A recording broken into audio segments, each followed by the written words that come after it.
welcome everyone to this event that we are hosting as part of our series of programs called Reawakening the Bharat Shakti towards a new Indian Renaissance.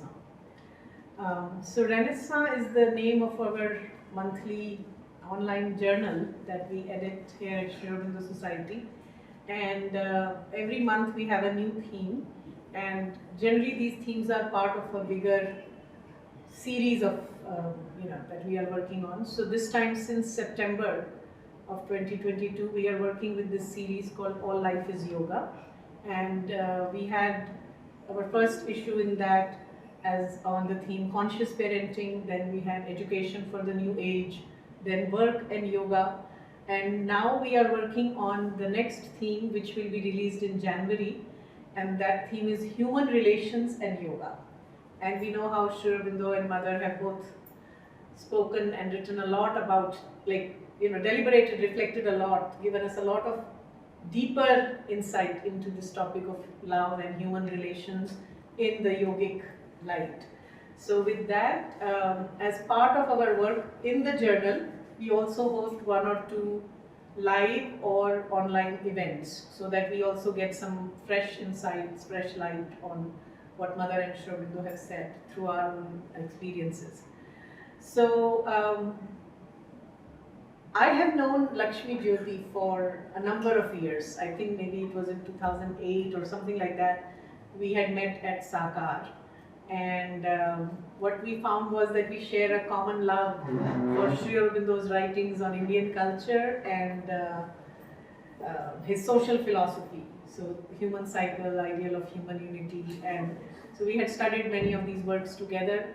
And when I thought of inviting someone for taking up this topic on individual and society, but with a focus on individual and family, as Sri Aurobindo has said, family is the first collective, which comes out of this vital being's need for or necessity for some kind of emotional, psychological security, sense of security, and that's why it has become an important psychological need for human beings.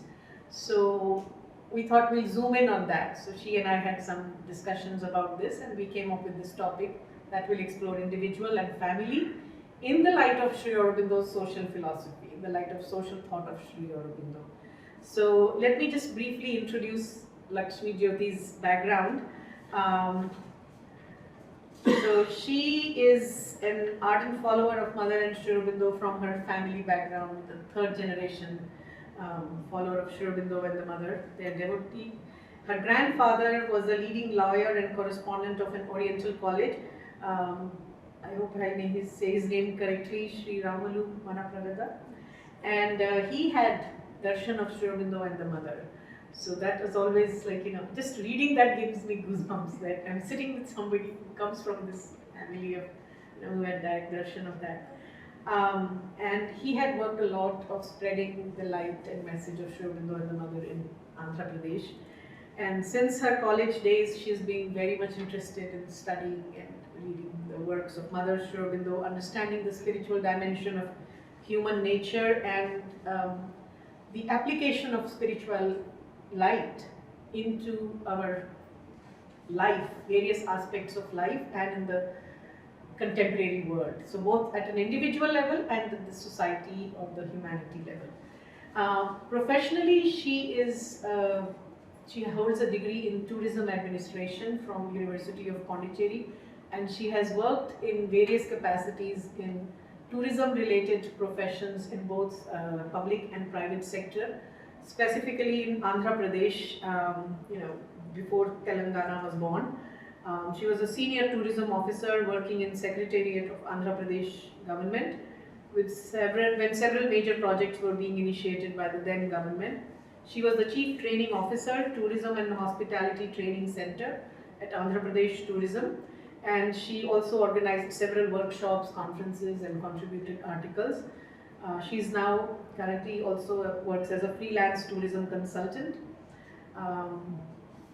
And she is an excellent researcher and writer in the work of Sri Aurobindo studies. I've had the privilege of working with her on various projects. So it's really a matter of delight for me to have Lakshmi Jyothi with us and share insights from Sri Aurobindo's works on this topic of individual and family. So, over to you. Thank you, Velu. You are making me feel very good about myself. And yes, I met Velu in 2008 at Saka. I enrolled for a PhD program, PhD in Sri Aurobindo studies, and she was my mentor, my guide. We were wanting to do something in the field of the Renaissance of India. And ever since then, it's been an extremely enriching collaboration with her all these 14 years.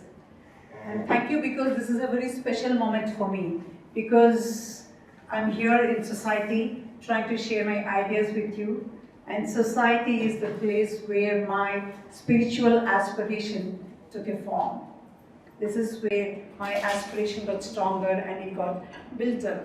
So thank you very much, and I'm sure it's going to be a very learning experience for me also, in terms of the discussions that are going to follow this, a little bit of sharing of my thoughts. Now coming to the subject, individual and family insights from the social thought of Sri Aurobindo. Yes, first perhaps we should go to the second part of the title, which says the social thought of Sri Aurobindo. What is this social thought of Sri Aurobindo? Then we'll come back to talk about the controversial topic, which is the family. A lot of interest seems to be because of the inclusion of the word family among the people. So generally when we say the social thought, we think of the human cycle. And the book, The Human Cycle, written by Sri Aurobindo, in that, in the very first chapter, he gives 5 stages of social evolution. May I know how many of you have actually read this chapter in The Human Cycle? How many of you are acquainted? All of you? Whole book several times, reading, continuously reading. Doesn't matter, but I think we'll spend a couple of minutes as a recap for the others who possibly are not actually acquainted with the book. I think the idea is also to introduce the book to the people. So Sri Aurobindo, he says, the social development, when he speaks about it, it is the inner spirituality which has been propelling the society to move on in evolution. It is the evolution of the consciousness. And the social evolution is divided, as you see here, into 5 stages. The first is symbolic, and then typal and conventional, then individual, then subjective. And when we come to subjectivity, it is both true and false. Then of course finally the spiritual age, which I guess is still far away. So what is the symbolic age? When we say the symbolic age, we have a wonderful example in our own culture, which is the Vedic age, the Vedic rishis. Of course, if they are followers of Charles Darwin himself would be a little shocked when we tell him about it, because for him, evolution is basically from the most physical. You have the stone, then the plant, then the animal, and so on. But then that is not it is, because before this evolution took place, Sri Aurobindo says there was an involution which took place. How is it possible that these ancient symbolic ages were not necessarily primitive, but they seem to have had the wisdom which has actually shaped the ages that followed? That is because there was an involution that happened. The supreme consciousness, for whatever the reason he best knows, the Brahman, has decided to descend down. And these descendants were the rishis. I'm only talking about the Vedic age here as an example, but we did have the Egyptian age, which had the symbolic age. The Egyptians, the Chaldeans, and the Peruvians, they also had the symbolic society. The primordial societies which we talk about, they have been extremely symbolic. We will talk about the Vedic age, which is close to us. So this Vedic age, these are the descendants, the Vedic rishis who were they, who knew what was the essence. And with this essence, this knowledge of spirituality had to be passed on to the masses. Yes, it is true, the mass of the people were still in a physical mind. But this knowledge had to be conveyed to them, because that is where they'll have to reach. That is the source as well as that is the core. How do you make it accessible to these people who are so physical in their mind, all that they can relate to instinctively, that too. Thankfully the mind was not developed at that time. The sun, the moon, the nature around them. So that is where all the Vedas were written. And we look at the Vedas, there are several examples. When we talk about the Surya, there is definitely the Surya outside, you pray the Surya, and we require the sun. You need, because they were agriculturists, Aryan rishis, Aryan society at that time. And you need the sun, of course, for your agriculture. You need the sun even for your vitamin D, if you talk about it in the present day terms. But if for an initiate, these mantras which were passed on to these people also open to you to the inner Surya. The Surya inside, the spiritual knowledge, how through the same mantras which tell us to do your puja, to your worship to the Surya, also tell us how you can access this inner layers of knowledge. So there are several symbols. Surya is the only one. We know about the yajna, the outside yajna where you put the bricks and everything, for which there is a clear-cut measurement, so much. But Sri Aurobindo says how it is actually the inner yajna that matters. When the time comes when these mantras, something open up in you, then you realize the same mantras, they tell you it is the inner yajna. When you talk about the Indra, it is the Indra which is the higher mind. When you talk about the Gruta, it is the ghee, is nothing but the buddhi which you are putting it in the fire. When you talk about the go, why do you think we have this cow worship in India? Why is it a cow and nothing else? Anybody who wants to share something about it? The word Gau, a little bit of Sanskrit that I am now learning. Gau, the Sanskrit word Gau means also light. Exactly. So it is the light of the various parts of our being, that Gau and Agni. Agni is the aspiration that goes up, and Gau is the light. And the cow every deity, Vedic deity, she has mentioned the human cycle. I am telling from the Secret on Veda, the book. So even all the Grutam and Soma, every deity is a symbolism of some higher concept. So Gau was the concept of light. And that's why we are the worshippers of light. Yeah, so go, if you go to the root word, it means light. Illumine. Exactly. We have this story, in the Vedas, that there is a cave and these cows were stolen and kept in the cave. And the hound of the heaven helped us to release these cows. Yes. This hound, Sarama. exactly. And it is actually the intuitive knowledge. And the cow is the light and the cave is the darkness, the unconscious which we are in. And the cows, when you do the yajna, what is the reward? The reward is the cattle, the cows and the horses. Do we have to do these yajnas for just to attain the cows and the horses? Cow is the light. The reward you get for having done this inner yajna is, cow is the light, the illumination, the knowledge, and Ashwa is the energy, the chit shakti, strength. When we say the Sat Chit Ananda, Sat Chit Ananda, it is the Sat and the Chit, those levels of consciousness. So that is the symbolism which was there in the Vedic ages. Like we said, the common masses do not have a direct access to it, but they were aware. And another example Sri Aurobindo takes while explaining these stages is the Varnashrama Dharma. Now again, what does Varna mean?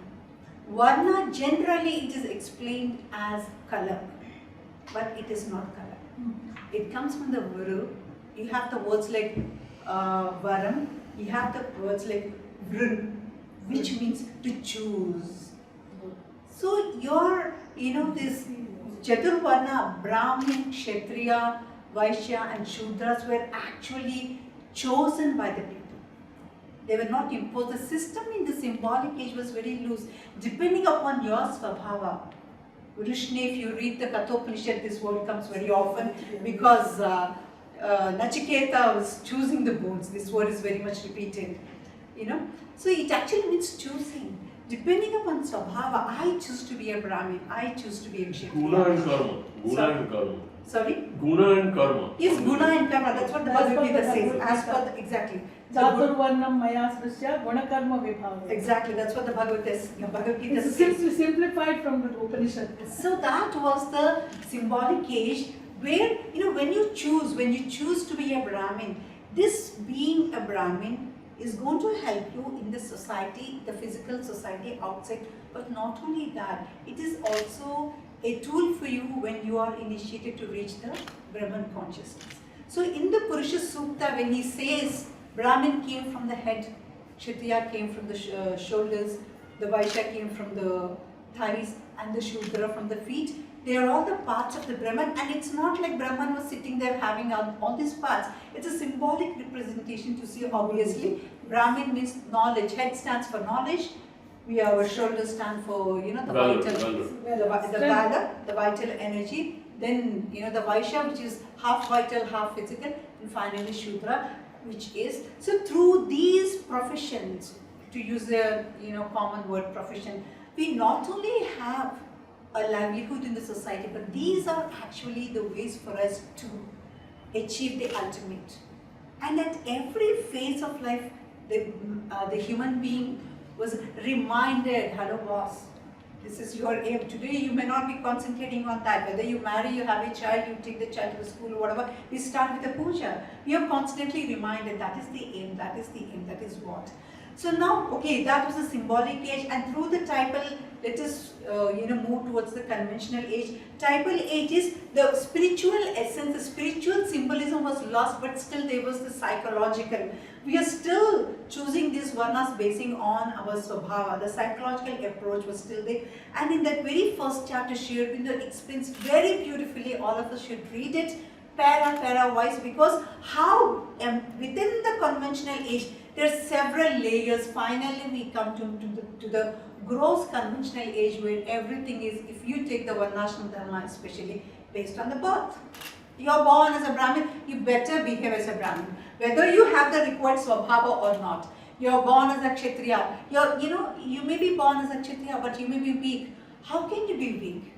Go into the battle. How can you not have this? How are you a Shudra? Don't talk too much about the Vedas. You have no right. So we didn't have Shudras becoming great, rishis. We have the story of the Dharmavyata, who was a butcher, who actually passed on the knowledge, the supreme, the Brahman knowledge to Gautama Maharshi. So all these things, that from the symbolic, the conventional age has come. We need to understand the society before we speak about the social forms, because these social forms, the social institutions are based upon the society, and to understand the society now, we should also know a little bit of what was the society in the past, and that is what we are trying to do now. So when we come to the conventional age where all the spiritual essence is gone, but we are holding on to the symbols, we are holding on to the rituals, we do the yajna. We do not understand a word of the mantras. But we are told something good, do it. Yeah, we have the faith, we do it. And there are results. We do not say if you do the outside, yajna, it is not like the results are not there, but they are much limited. When Dasratha did Putra Kamesti Yaga, yes, he had children. So these yagas were done for various purposes, but not necessarily the inner significance, which is actually for your own inner evolution into becoming the divine himself. So the conventional age happened. What happened? It was then the life force started revolting, because everything has become a rule of the book. The mind started from the spirit, we have come down to the level of the mind. And for mind, you need to have the rules, otherwise mind can get very confusing. This is something I'm sure all of us must have, experienced sometime or the other. We are so confused. Mind can be very confusing. It's so airy, mind. Doesn't have borders. So it's very, it makes a fetish of rules. This is how it should be. It compartmentalizes. This is how, so that's how the whole sastras of the conventionalism have come. But then very soon the life energy revolts, because it wants experiences. Mind and life always keep fighting. Because life says, hello, don't give me too many rules. I need to have the experience. What are you talking? So then came the age of the individual. I think we are still, the age of individual is still there. And this age of individual started in the West, stronger in the West, because the authoritarianism of the church or the religion, and not the inner spirituality, was much stronger in the West. And the West had to really fight until no more of this. We need to come over. I am an individual. I want to do what I want to do. I have these external forces. What do you say? You talk about the Bible, which is in Latin, I don't even understand. Even in India, some certain things which are there in the Sanskrit, we don't even understand. How do we relate to them? Do they still have relevance? Then tell me. And mind you, even the priests are not able to tell you. The church is not able to tell you. The Pope, with all due respect, at least in those days, even they were not able to tell you. Galileo was prosecuted because he came up with a theory which went against the church. He said it's the earth which is moving around the sun and not the way it appears. And he was persecuted. He was jailed. So when this was happening, people revolted and the individual, it started where it said, I know what I want to be. I'll do what I want to do.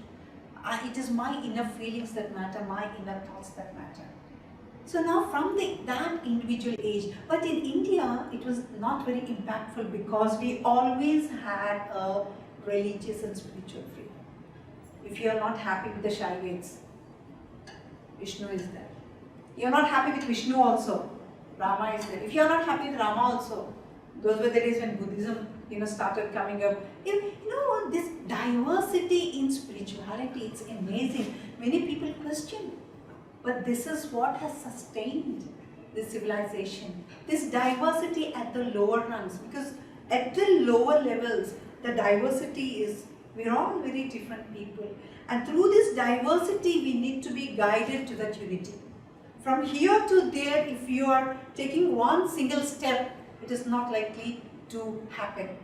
Some religions are trying, but I think the outcome I really wanted. It has been really that fruitful. So these gradations have come in the society. So this individual age, from the individual age, when you said it's I that matters, I know I will solve the solutions too. The next is the subjective age. And in the subjective, there is true and false. What are these true and false in the subjective? Because when we enter the subjective is something, the world's inside. It is always first the vital. We touch upon the vital. The ego, let us say, the vital ego. But how long will the vital ego sustain what is happening? How much do you understand with your vital ego? How many solutions can you really come up with what is happening? Then suddenly the pressure comes where you start looking even deeper. You realize it's not my ego. There's something even deeper. That is the true subjectivity. That perhaps is some way the tale of the spiritual age which we are talking about. So now this is what is happening in the society. What we see right now is a transition, an age of transition. What is the transition? It is a transition, it's a melting point of the conventional age, because we know that a lot of people are still in the conventional age, and then the individual age, a lot of people who want to come out of these bounds of conventions. In India, if you have to speak, especially more pronounced, from the beginning of 1990s, because that's when the economics opened and people, the byproduct or the main impact of the individual age is to straight off the society, the women and the slaves. They got liberated. Until then, they did not have the kind of freedom, that was to be given to a human being also. So these women, they've had this newfound freedom, and with the IT companies and the money flowing their way, then they started asserting themselves. And also we wouldn't use the word Shudras maybe today, but people at the lower rung of the society who did not have access, to this freedom which money gives. And suddenly when economics opened up, when they had access to wealth, when this freedom started, they started asserting themselves. And with this, we started questioning the conventions and all our social forms. There you also find the form was a spirit. So as the spirit is expanding, the other way of looking at all this is, from the spirit we have come to the age of the mind, which is the Upanishads. Then we have come to the age of the kings, which is the Kshatriya, the monarchs and all. And from there the Vaishya, the industrialists, the capitalists, which were more pronounced in the Western society. Then came the labor. when Karl Marx came, this industrialist who is still holding on to the society, he questioned them. So it is the Shudra, the lowest rung of the people who started asserting themselves and claiming, their part of the pie. So all of us, and the interesting part is in this melting pot, pot of conventional age, individual age, subjective age, through which we start questioning our social forms and institutions. It is not like among us is somebody who's following conventional age, someone else, subjective age, but all these three are there within us. We are quite a confusion to our own self. So sometimes, supposing if we look, let us say we said family, let us take marriage as a social institution. There is a conventional person maybe it says, I want the comfort of a stable home. That's what conventional age gave. Conventional age, you had a family, you had a head of the family, and everything was well laid out and secure. But then also there is the individual in me which says, I want my freedom. I want to do what I want. I want to have, when I go back in the evening, I want to have, the hearth of my family, my spouse, my children and everything. But at the same time, I need to have my own freedom. I need to be made to do what I want to do.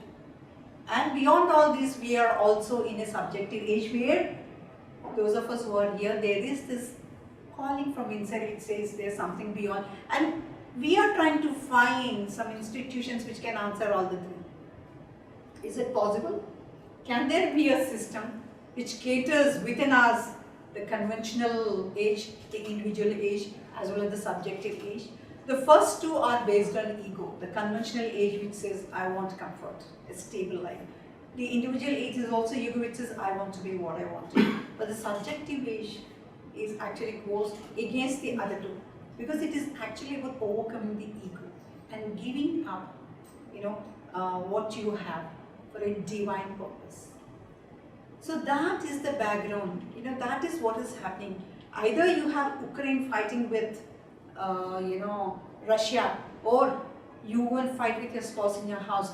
These are the forces which have captivated us. Basing on these forces which are playing in the world today, with of course the pointers to the subjective age where the divine is trying to descend and take over, the inner opening, the pressures which are trying to pressurize us to open from inside, to open from above, and make that the foundation of the society.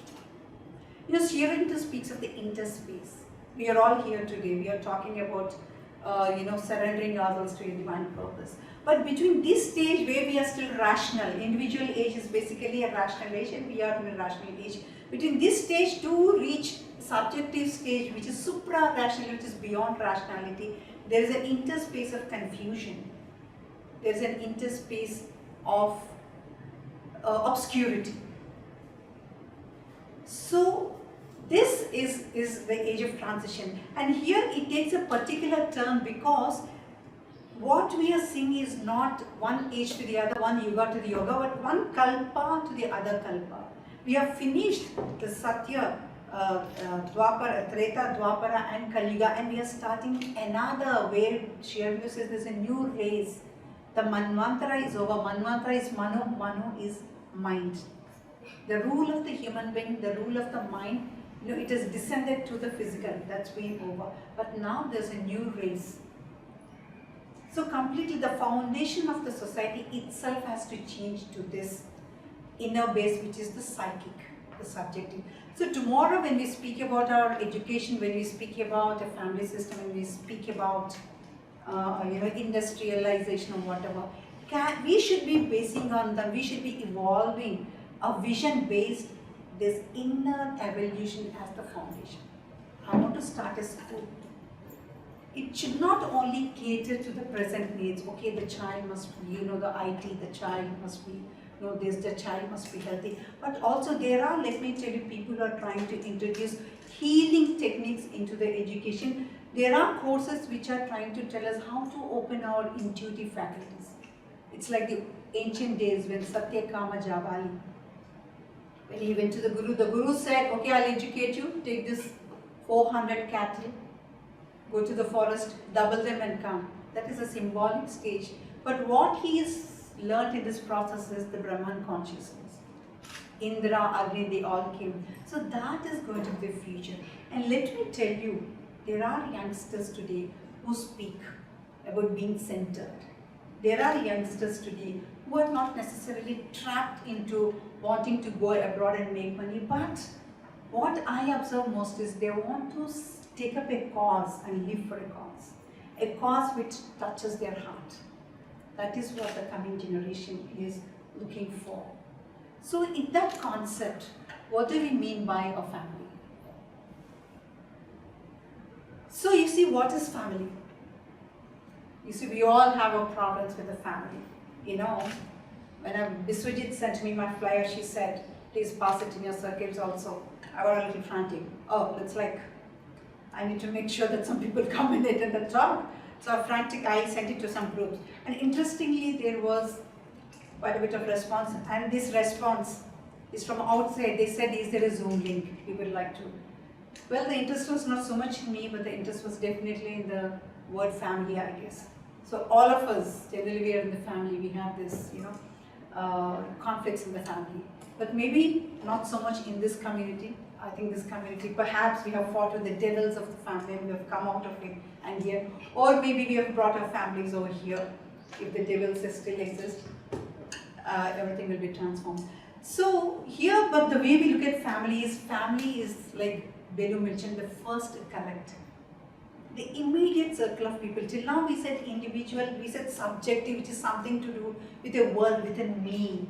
But here, we are talking about a society, a community, and family is the closest circle of people who are impacted by me and who impact me. So, are there any rules? What are the things? Here, if you look at the slide, I've given liberty, equality, and fraternity. And you all know that they are the Gospels of the French Revolution. And these three words are generally used when we talk about international relations. But I think we have to apply that to any group. You know, we move from an individual to a family, to a community, to a nation, the ego gets larger and larger. So what is this liberty, equality, and fraternity? Within the family, does every individual have the liberty? Are we making sure that every individual has the required liberty to evolve as a person? You see, joint family is broken and we all so worried about it. Everybody complains. So I keep listening to some lectures of Guru Murthy Ji. He goes on insisting he's an auditor, an economist. And he says this has impacted our economics. We will see how it is later on. But why? Why did it happen? One of the reasons is that it could be patriarchy. There is the head of the family who is taking decisions for you. If that is happening in the family, will you as an individual evolve into your full capacity? I think the urge to grow should come from within. That is what is the near future and not from without. It is not somebody telling us, even if we are making mistakes, the urge should come from within. So that is where one of the reasons where the joint family, system started crumbling. So the liberty of the individuals and then the equality of the individual, are we treating the individual? There is no absolute equality. There are always some members of the family who are more proactive, better bestowed with. But are we giving them equal opportunities to grow? Sri Aurobindo says, superiority is always there. We cannot deny there are people who are better evolved than us. But this superiority should be inoffensive. This difference, he basically uses the word, it should be inoffensive to the other person. Then the final one is the fraternity's brotherhood. The brotherhood is where you're willing to sacrifice yourself. You're willing to sacrifice your own ego because you realize we are all one. And of course, in terms of larger society, Sri Aurobindo says it's a far cry. We haven't yet. We are still living in our own ego. When we say freedom, when we say equality, we are still looking at expanding ourselves in terms of our ego. The fraternity aspect comes when we truly identify with the fact that we are all one. You see, talking about society, talking about socialization, today everybody's socialization mind. I have a daughter who's 11 years and we are very keen, oh my God, she must have social skills. Why do you think, is it really that important, socialization? Okay, individual age, subjective age, we believe it is the inner realization that matters. Okay, let me go to a monastery, let me go to a cave, I can as well do this anywhere. What is the necessity to socialize? What is the necessity to socialize? Basically, it's because, for everything there are two sides. There is a truth in the lower nature. Perhaps we call ourselves social animals. Oh, we are social animals, so we need to socialize. But that is at the lower level. But what is its equivalent in the higher level? And that would be because we are all made up of the same consciousness. When two atoms are in their place in a molecule, there is an attraction between them. You call it electromagnetic force or whatever it is. And that attraction, when it comes to a human being, between the human beings, it becomes compassion, empathy, love, whatever emotion you would like to call. Basically, we are all made of the same fabric. Sri Aurobindo says, even after you have won the battles within your own self, all the battles, it is not enough because we are attacked by the universal forces. As long as that aspect is not removed from the universe, these battles will keep on going. So that is where it becomes very important that we include society in our growth, because everything is a part of it. And of course, we all know Sri Aurobindo is maybe the first Mahayogi who actually gave a program and said that life has to be transformed. In the scriptures it was mentioned perhaps, and even in the Western we have the concept of, kingdom of heaven on earth.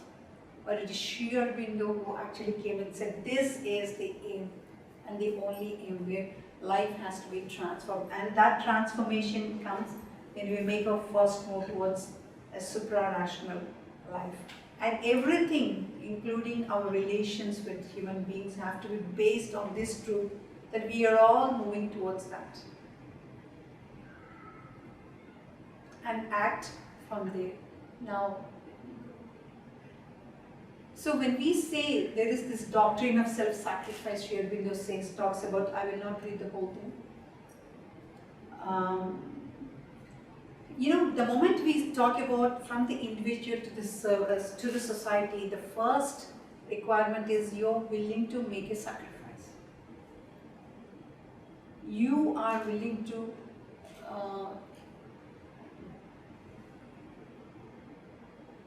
overcome your own personal, even give up maybe a bit of your own personal aspirations because you want the order of the society to be maintained. There is the freedom, but there is also the harmony, the order, which go together. That is where the whole evolution of the societies is based on the individual and the collective, how they jostle with each other. If you call democracy, there is more emphasis on the individual. If you call communism, there is more emphasis on the collectivity. It is how the harmony between these two, that is where societies are laid out. So even within the family, when we feel this is my close circle of the family, are we willing to take that step towards the brotherhood and make that sacrifice to maintain the harmony in the family? It is inevitable when we take the decision that, okay, I'm going to be a part of this family. Family need not be blood relation, it can also be a group here, all of us are family. But we interact with each other, we give space to the other person as much as we give to our own individuality. So we also have to keep in mind that harmony.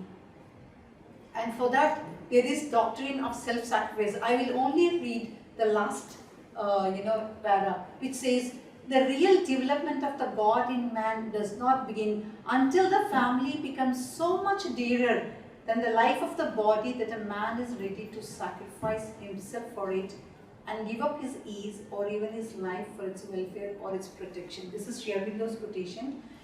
Generally when we talk about family, we only look upon it as an expansion of our own ego. We want to do this for our family because it's my family, it is an expansion of my own ego. But then Sri Aurobindo says, there comes a stage where you're willing to give up because there is a higher motive where you need to keep up the harmony of the family. That is where your true self, your subjective self starts taking over.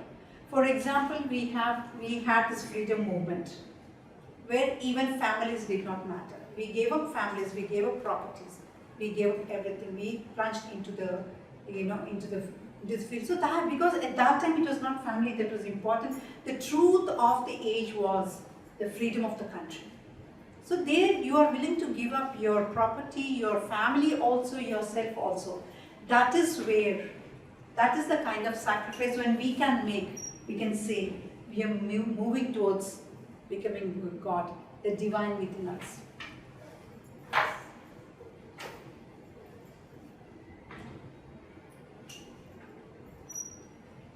Yes, this is only to say that actually the joint family did a lot of good things to the society, maybe. Here I need not really reiterate, we all know how. Because of the joint family, the ancient wisdom was passed on to us. For one, he gives 4. Sri Aurobindo says how between the freedom and the order, how the order was maintained in Indian society is, he says, because of the several scriptures which kept us in our control. Then he says the power of family, the traditions. In a family, a head is supposed to act in a certain way, a woman is supposed to act in a certain way. And all these people were also constantly reminded of a spiritual evolution at the same time. And within the family, if there is somebody who wanted to leave the family and go away, they always had this freedom to do it. And the wife or the children who were left behind were taken over. The joint family acted almost like a shock absorber. All these differences in the society were taken care of these joint families. That way they played very great role.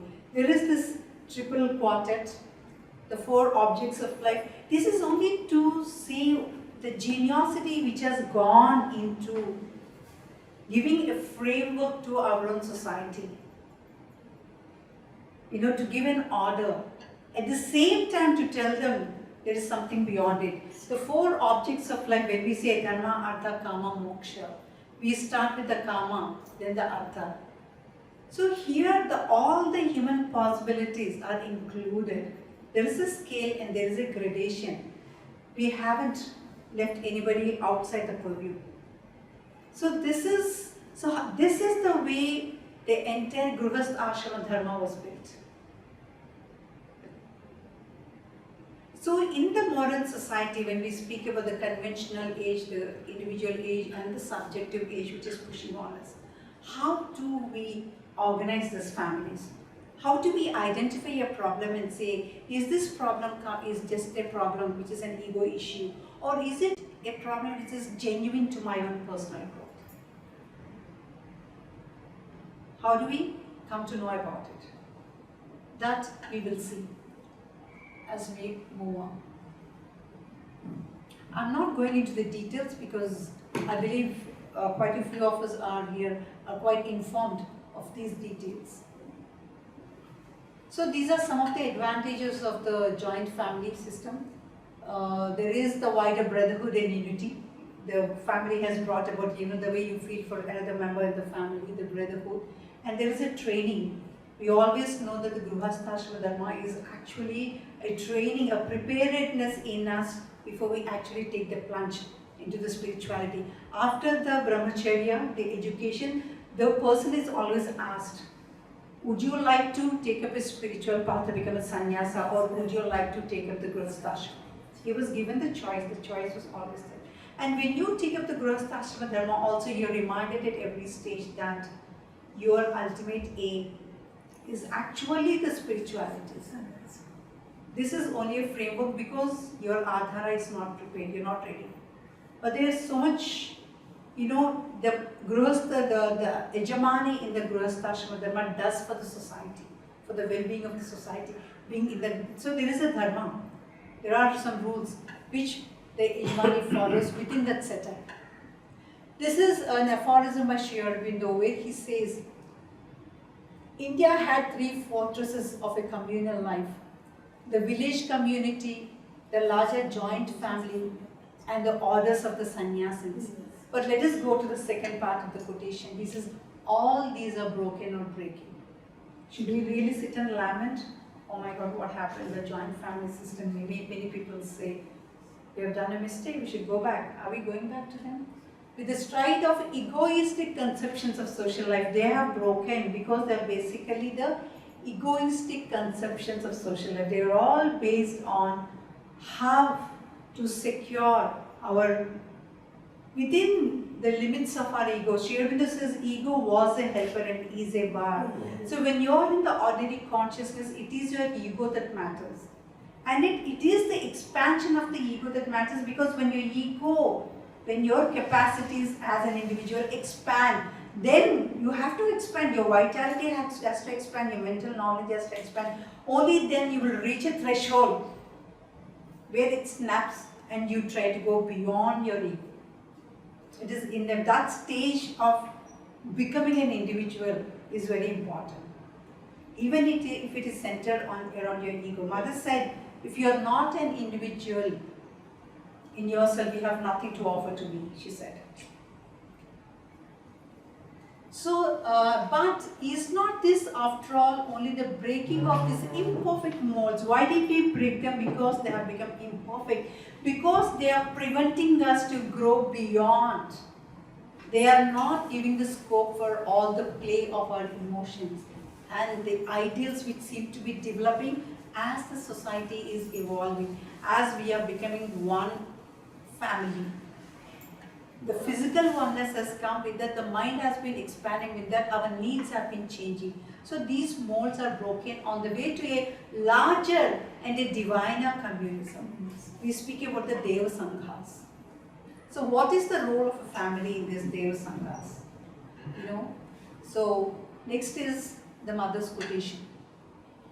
We are all very happy, you know, because mother said, marriages are not significant. Ah, what a relief.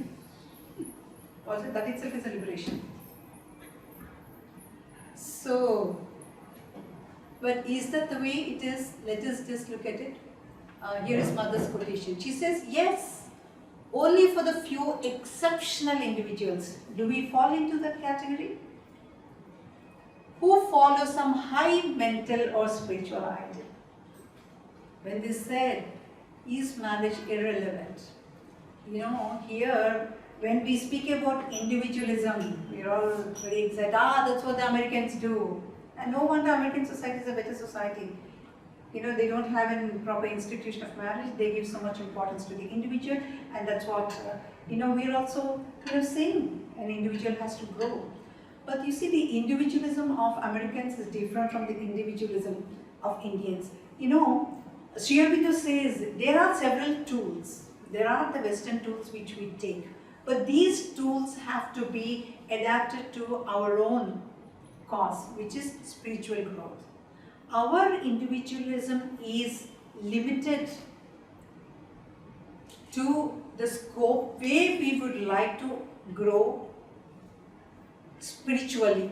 We want to expand our ego to a level where from where we realize it is the individual, it is the spiritual growth that matters. For example, if we have to give today, if you go to Aurobindo, if you go to any of the ashramas, you have IITs, you have IIMs, you have people with, you know, huge achievements on a material level, on a vital level. Why? Because they, at an individual level, they have acquired what they have, their goals. And now where do we go? That's where it becomes for an Indian to go to the next level of the growth, because an Indian is already informed that there is a spirituality above for it. So Aurobindo has so many IITs, IIMs and all these people. So that's the positiveness of the individual age. The individual, when he broke the molds, he was given that free air, he experienced what had to be experienced as an individual. Now he realizes, okay, I'm done with it, it has come. When nature works, Sri Aurobindo says, it comes in the life divine. It takes up an issue and goes to the extremes. When we said It is only the outer world that matters, the Western world. We went to the extreme, to the extent that we've done immense research on the physical sciences and the vital. And then when we said it's only spirituality that matters, we went to the other extreme.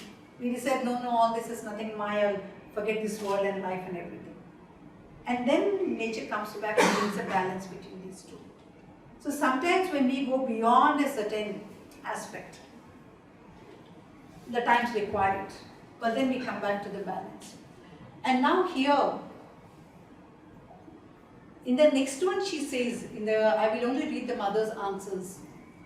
More liberty and plasticity in the system are advisable. Fixed rules are harmful to evolution. So mother here speaking about the inner evolution that needs to happen and where a family is becoming a constraint. But breaking marriages is not our goal.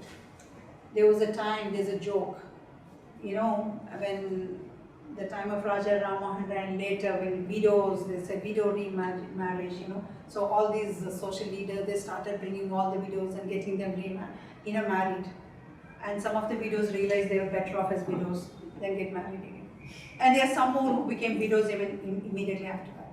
So you see, it is not that in itself. You see, okay, widow remarriage, okay, sati, abolition of sati. But what is the aim? Where are we going when we say the family life is not able to hold us? There is an aim, which is a spiritual evolution. When we keep that aim in the mind, only then we can bring the required changes in these social institutions or the social forms. So she says liberty and plasticity are required. Where an individual, supposing an individual today, girls are educated, she wants to approach a knowledge path. How much of the freedom does she have to pursue that line? And from there evolve into something beyond, which is a spiritual evolution. So all these things, let us look at the foundations, but why? Each is an individual case. But what is the common platform to all this is what we'll have to see. So there is whatever is the system, it should not stifle your progress. And when it stifles, you break the modes. But marriage can be taken in a positive sense also. Sorry? Marriage can be taken in a positive sense. Definitely, that's what I'm saying. Marriage card, mother has said that let your life be useful. That is what I'm saying. The marriage card, mother said, oh, I am giving the marriage card to break the marriage, not for this thing. So, but let your life be useful, you can see the 5 aims are there in the mother's this thing. That is exactly our aim. But forget about this spiritual aspect and all that. Even in intellectually also, marriage can be very fruitful, like Madame Curie, Marie Curie and all that. Even scientists, and it is the research report is coming that one husband is divorced from the wife. Husband is staying in America. And he also, because I wrote to him, so he said that he has divorced from the wife and wife is staying in Kerala. He said, you meet my divorced wife, and they have divorced, but still they are having research assignment, research. They are doing research together. Yes, that is precisely, we are saying the aim is not, breaking marriages. We break the marriages only when you genuinely feel. A Buddha had to leave his wife. Maybe even Sri Aurobindo. But we are all aware that Sri Aurobindo took care of the soul of his wife even in the next births. We have come to know about it later on. It's not like these people are abandoned, to their karma or whatever. And in course of time, they were proud. Nali Devi was always proud of her husband. She considered her husband to be a god, even when he was there in the freedom movement. So that is precisely what we only talk about bringing changes when it is stifling our growth. And when it is stifling your growth, definitely we need to. Certain aspects if I bring, there is in the recent study, you have this lady, Angelina Jolie. I was very impressed when she divorced Brad Pitt because she felt he was having a bad influence on the children. How many of us would have the guts to do that? So it is not because she herself had a problem. Because she thought she had adopted a lot of children from different continents. So somehow she felt his behavior is not going with children. He is not, being a right icon. And she came out of it. Can you really pinpoint at her and say, oh my God, how come, she's divorcing? No, the reason I'm saying is, when we say not to, family can be an obstacle. We are not encouraging a laissez-faire kind of a life. Today, the family system has been changing. When we said women are coming, or when we said individual age, there are divorces happening. Divorce has become an accepted norm these days. And like Geetanjali said, after divorce also people are being friendly.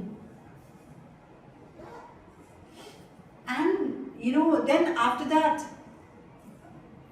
there are, in fact, another example I always thought was coming to this family system and the conventional family and beyond. There is this movie called Mother India, in which we have this character Nargis who kills her son.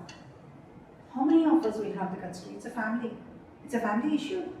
She shot down her own son when she realized she is not able to reform him. You see, when we come to this transition age, we have our own epics, the Ramayana and the Mahabharata. If you look at both these epics, the transition is very clear. In the Ramayana, who is Rama? Rama is from a conventional age. He is the higher mind person. He is a Pitruvakya Paripalaka, Maryada Purusha. He did whatever his father said. When we come to Krishna, what happened? He said, kill your kith and kin. What are the examples we need through this transition? Rama was also Satyavakya Paripalaka. I'm sure he only spoke the truth. But then here Krishna had to choose Yudhishthira, who is the most dharmic of everybody, to come and say a lie. Aswadhama the Kunjaraha. Though Dharmaraja had to really, bring out his strength to say, he was unwilling to change. So this is the change. Sri Krishna was born thief. I'm not Rama. Do we say he's done something wrong? But that is the transition that had happened in the age. We are no more looking at these social conventions. We have gone beyond. Another example, if I can give, if it will not get controversial, Sri Rama was Ekapatni Vrata. But in Mahabharata, we have Draupadi with 5 husbands. We modern women Krishna are... having multiple wives. No, I'm talking about Draupadi because I think we modern women are yet to reach that. Still, Okay, no comment. no, I'm seeing the transition that happens and from one avatar to the other. So now we have Sri Aurobindo talking about the advent of a supramental descent. So changes are bound to happen. But these changes are not based on your own ego conceptions, but your true need within. When you have the true need within, Buddha had to leave his wife. You didn't have Buddhism. But then at the same time, freedom and order, spiritual freedom and spiritual order. It's not like, oh my God, I have a wife I'm not getting along with. Let me become a sannyasi for some days so I can get rid of her. And then I'll see what I have to do. No, you see, it's not like it's not a license, isn't it? Okay. So mother here says here, and here's mother speaks. There are many cases in which it will be a blessing for the baby to be separated from his parents. I have 2 parents here, mothers of ashram students. So here mother says, in fact, when mother started the ashram school, I'm sure you agree with me. She was particular that the students stayed in the boarding away from the parents. Because this was in the 40s and 50s where the parents were not yet open to the changing times. Today's mothers are at least a little open. They understand the kind of freedom that has to be given. They are more aware of the society. But at that time, mother said the family is unable to cater to the needs of the growing souls. So here, where is the family system here? Rather, the family concept is changed. Here, the boarding becomes the family. That is why, whether your family is a corporate structure, where you spend 10 hours a day, whether your family is your own blood relation, or your in-laws or whatever, the first collectivity, which is your family, is the 3 aspects we said: liberty, equality, and fraternity. And what is the aim? What are we supposed to do? Bring them to the level of the subjective age. That is the goal. We are saying in Sri Aurobindo's thought, we said, we are not talking about ordinary, the family system in ordinary consciousness. We are here talking about Sri Aurobindo's thoughts, social thought. And Sri Aurobindo said that there is a spiritual age. So how are we going to refashion all these social forms and social institutions based on that?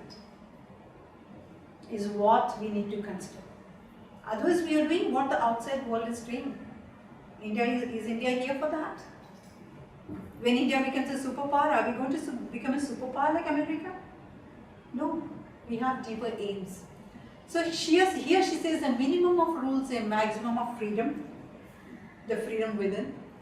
All possibilities must have equal scope for manifestation. Then humanity will progress more rapidly. So mother, when she said there are no marriages in Aurobindo, she is looking, perhaps we can use the word, it is a more conventional word, title, we can say Deva Sanghas, the divine communism, where you would like, your entire aim at every moment, what you want to do is think of the divine, manifest the divine, that is supposed to be the aim. So whatever person you want to be associated with should also, has, either he is on the same plane or you don't have to. Let us see. And here, some of the reasons for breaking of the families, I'll just read them and we will look at the red lines also. He says extreme unhappiness of a mental and vital growth which does not fit in with the surroundings. So there is a mental need and the vital. It's not only spirituality like Gitanjali was saying. There is also a mental need where you want to expand your knowledge. If marriage does not let that happen to you, you're only working as, if a man is only working for the livelihood of the family. I have to earn money, I have to earn money, I have to earn money. And the woman is only taking care of the family. I only have to do this, I cannot do anything else. Your mental growth is restricted. Your vital growth also. You are bestowed with a certain capacity. You have certain energy. Am I allowed to go into the world and do something based on this? Then what do? We modern women, we start outsourcing. Cooking is outsourced. Bringing up children is outsourced. You have hostels, you have babysitters. We start outsourcing. But then, let us keep our dharma in the mind. When you outsource your child, are you really, you brought this child into the world. Are you really making sure that the child is growing up in the right way? Okay, so the red lines over here is, if society wants to prevent it, okay, let me read the second one. Marriages imposed that are unsuitable and there is no meeting point between husband and wife. There comes a stage, there's certain relations where husband says right and wife says left. We can also say the right wing politics and the left-wing politics. How is it possible? I support this and I want to watch this TV you want to watch, and you can normally live under the same roof. That can be one of the reasons. Of an environment hostile and intolerant of one's own inner life. When Mirabai left her family, somewhere it was getting hostile. In those days, when the society was still very conventional, certain things were not expected of the woman, she had to leave the family and come out. There happens when the inner life. Grihastha ashrama is basically, but like I keep saying, our reason has to be very genuine. There have been several housewives who, being housewives, have become spiritually illumined. There have also been these cases. So how genuine have we been when we say, I want to come out of this? Like, is it just because we are frustrated, we want some novelty or something else? All these things. So Sri Aurobindo says, and he says, I'm reading the red lines, if society wants to prevent it, it must change itself. It is the society which has to change and not the individual. When the individual is, and society has been changing. Like I said, we have introduced to divorce, we have introduced live-in relationships, and within the live-in relationships also the IPC, the Supreme Court is taking a stand where it wants to protect the individuals even so changes are happening as the society is opening up. As people are being threatened with these new forms, there is also a security which is being added to that. And this is a natural phase because it is a period of transition, what we are seeing. How families would be when people are entirely psychicized, that we have to see. Because all of us are only working from a psychic point of view. You are a doctor, you have a hospital, but you are healing. Let us remember, even in ancient days, Vasishtha and all were married and they had children. But what was the purpose? There is another beautiful story. Parashara. How did Vyasa, we all know Vyasa. He wrote Mahabharata, all the Vedas, he composed the Vedas. How did he come into existence? Illegitimate love. Yeah. Is there a love in it? But that love is divine. Or at least lust. Is it lust? I don't know. But the story is when Parasura, okay, Satyavati was there. The story is Parasura, being a realized soul, realized that this particular moment, if conception happens, there is an extremely great soul that is going to descend on earth. And he wanted to capture that moment. And we have Satyavati, there he had. And through her, Vyasa was brought into the world. So when mother says in future, it is not an ordinary way of giving birth to children. Then we'll have to see how societies would be. They would not be even genders. That is too much into the future. Here, certain practices I was just mentioning, like, okay, when I mention family, I think I can see a lot of frustration. Oh my God, we have children who don't listen to us, who think by 11 they are very independent. And the husband who never understands me. You know, the first thing that, mother herself always said is step back. How many of us do that? There is first thing when we come across a conflict, can we do detachment? Now, what is this detachment? There's a beautiful story I want to tell you. There is this king.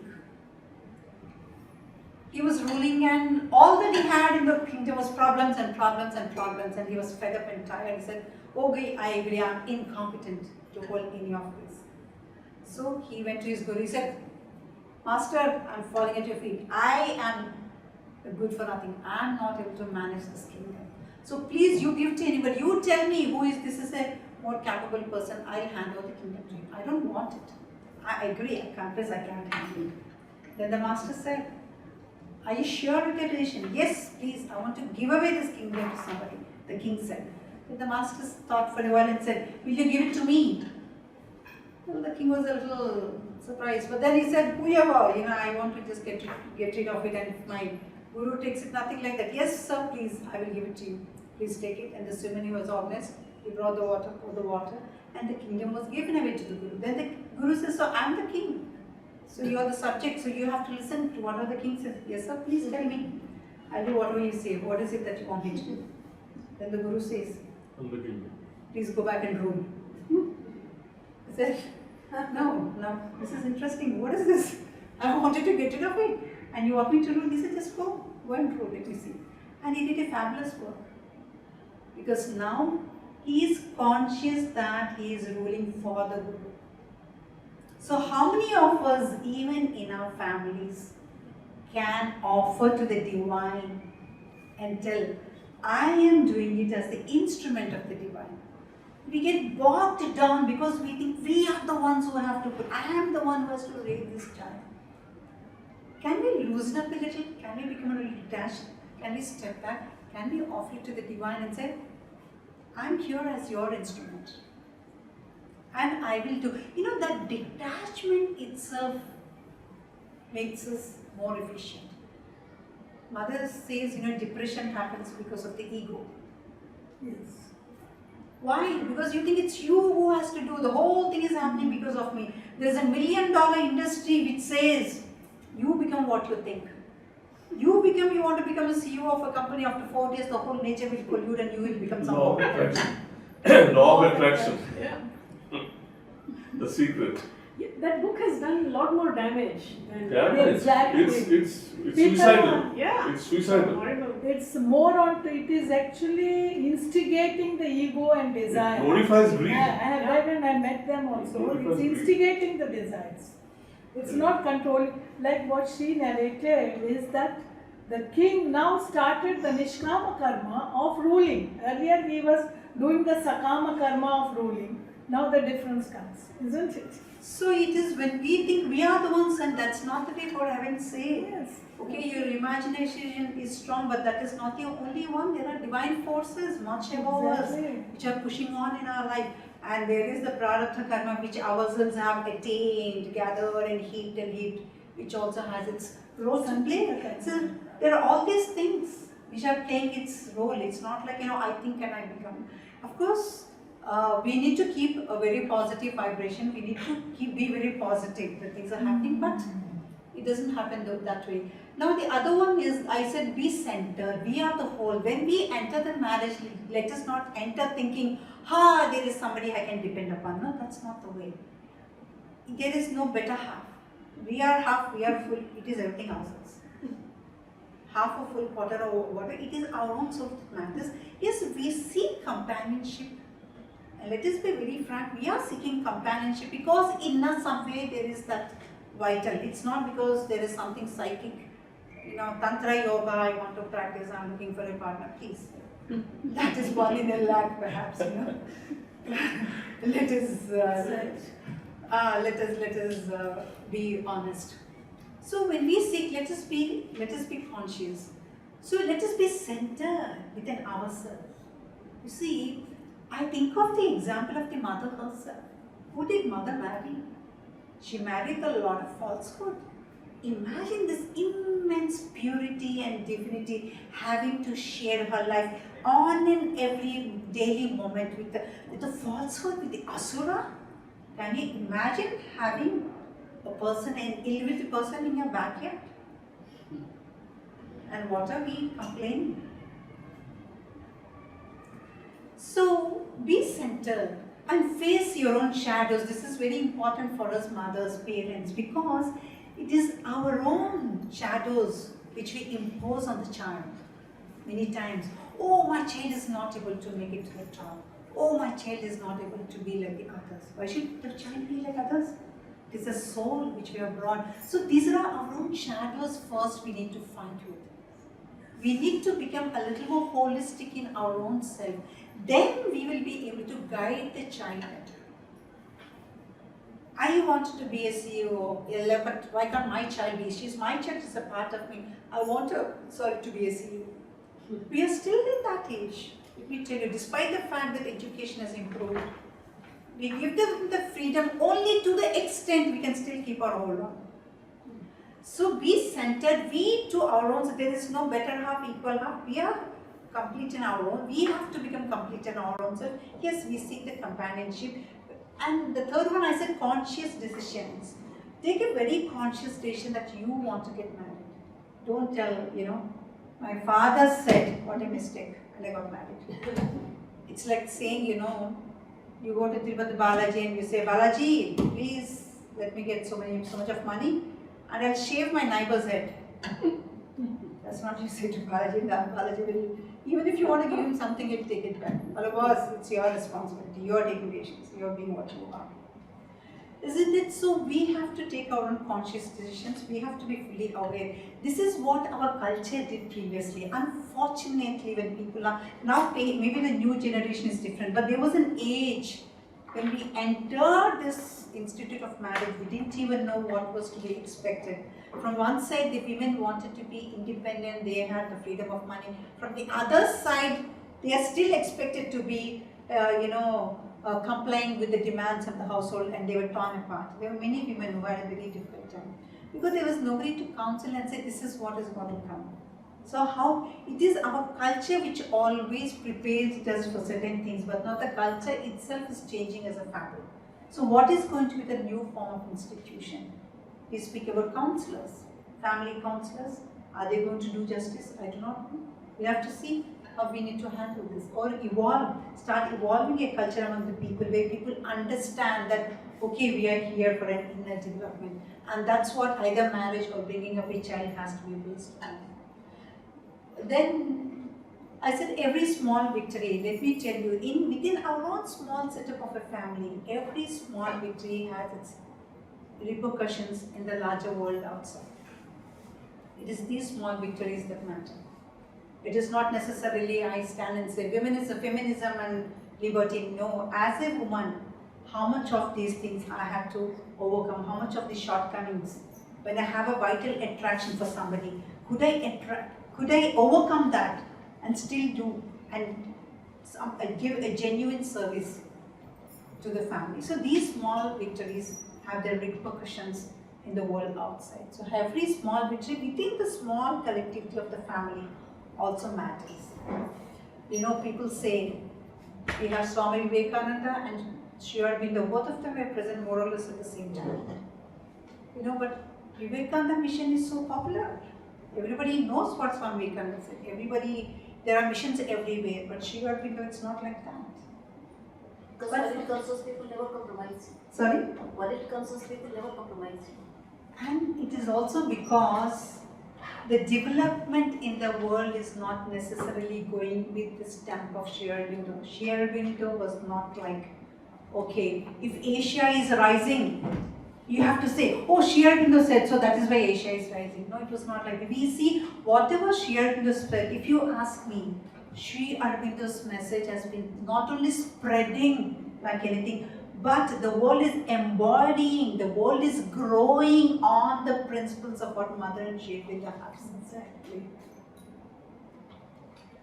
They don't need the stamp. It is not like put the stamp and say, share. This way, of course, there is a recognition happening. There are people.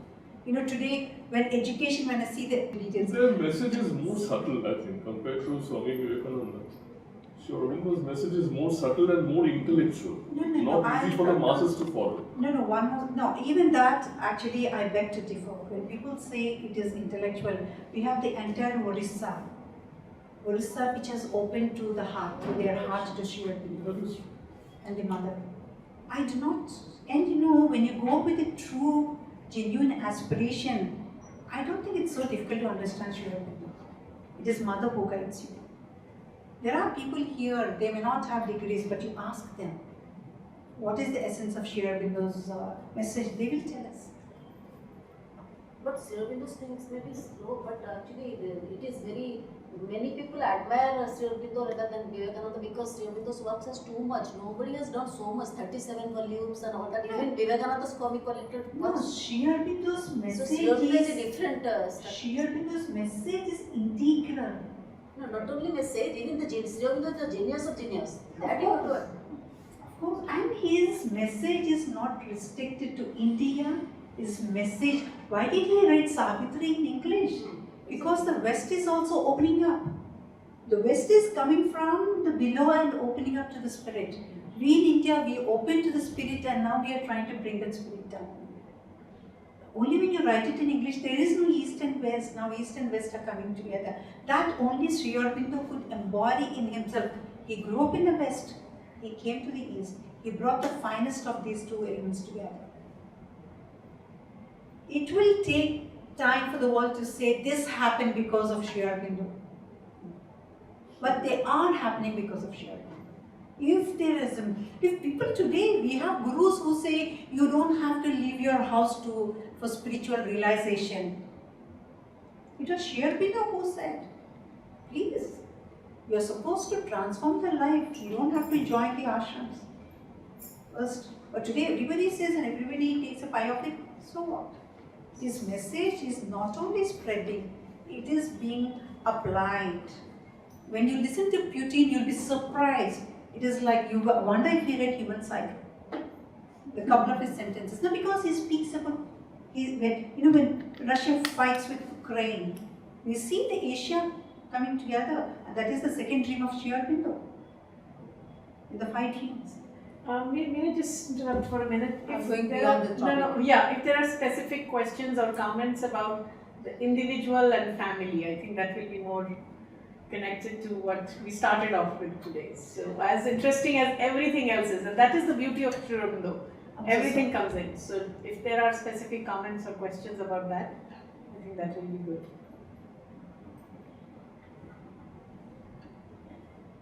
The mothers want to share something of their experiences. Mother said that the marriage constitution in future will break. So It will break when your genuine aspiration for spiritual growth starts taking root as a norm in the society. When we say it breaks, it will take some other form. yes, You know, evolved. when you have Vasishta and Arundhati living together, is she wearing a Mangal Sutra? Is she wearing Sindura here? Yes. Who is Baba? They are companions, they're companions in their soul.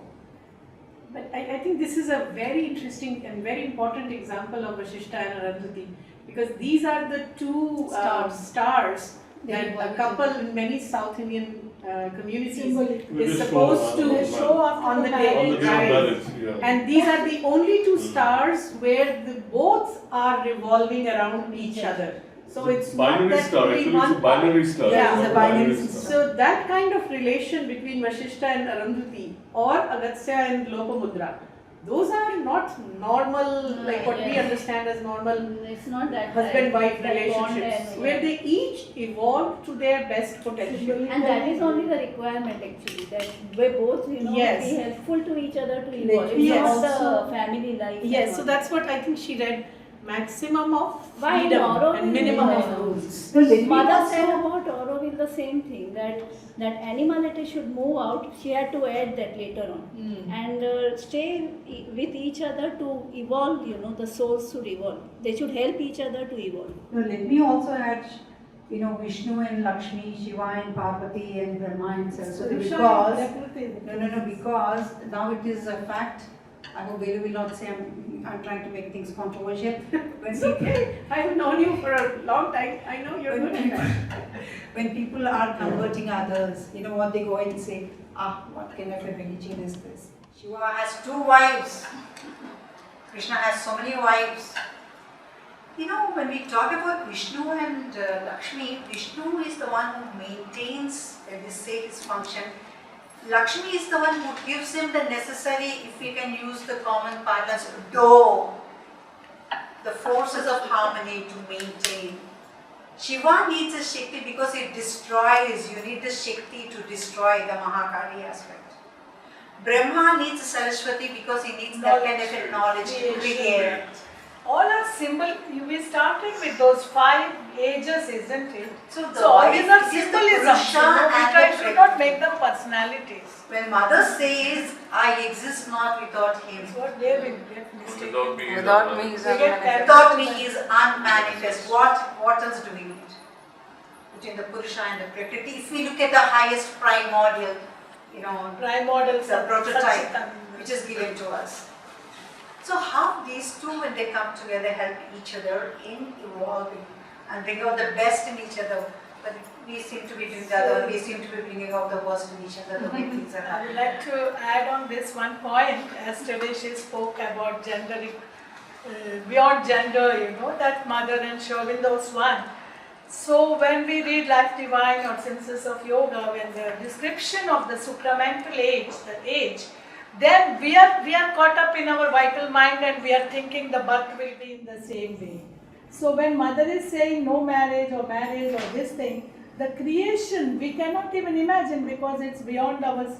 We are not even in the higher mental. Our mind is too far off.